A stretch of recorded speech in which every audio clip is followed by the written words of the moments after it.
Kay Soto bumalik ang dating angas sa loob ng court. Simula nang binigyan ng confidence ni Coach Tim Cone si Kai Soto sa katatapos na FIBA. The beginning of something very special, ika nga ni Kai Soto. Pansin nyo ba, mas namamaximize na ngayon ang kakayahan na mayroon si Kaiju under Coach Tim. Mas nabibigyan na din siya ng opportunity para makascore at pati sa depensa ay lalo pa siyang nag-improve. Kung dati ay limitadong minuto lang ang kanyang nakukuha at walang gaanong play sa kanya under Coach Chot. Pero ngayon, kitang-kita na natin kung gaano nagagamit ng tama ang laki at husay niya kaya mas tumataas pa din lalo ang kanyang kumpiyansa. Coach Taketo Aoki ay hindi maintindihan kung minsan. Babad na babad niya ang paborito niyang si Scott. Nakamomentum si Kai at ibabangko ng matagal. Hanggat di yata ma-fouled out si Scott hindi niya pa rin ito papalitan kay Kai.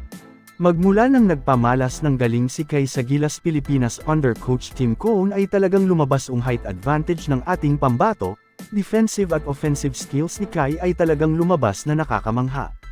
Dahil si CTC naniniwala na ang isang full-blooded Pinoy na si Kai Soto ay kayang magdomina sa Asia. At sa pagbabalik nga ni Kai sa kanyang koponang B Corsairs talagang mainit at dominating na Kai Soto ang nagbalik at nagdala sa koponan ng 5 sunod-sunod na panalo.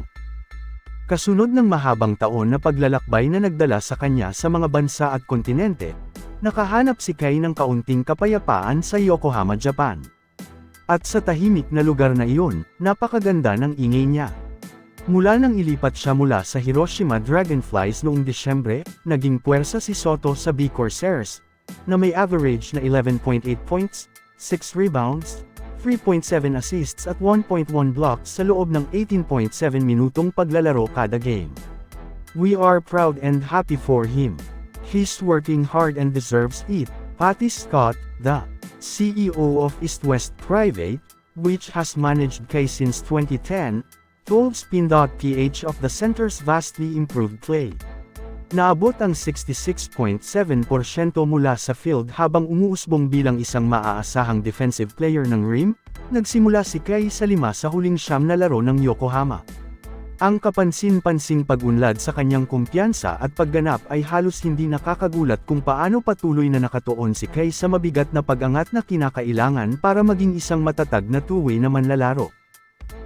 Ang bagong transformasyon ni Kai ay isang malaking development para sa kanyang obligasyon sa pagiging professional basketball player na naghahangad makatuntong sa NBA.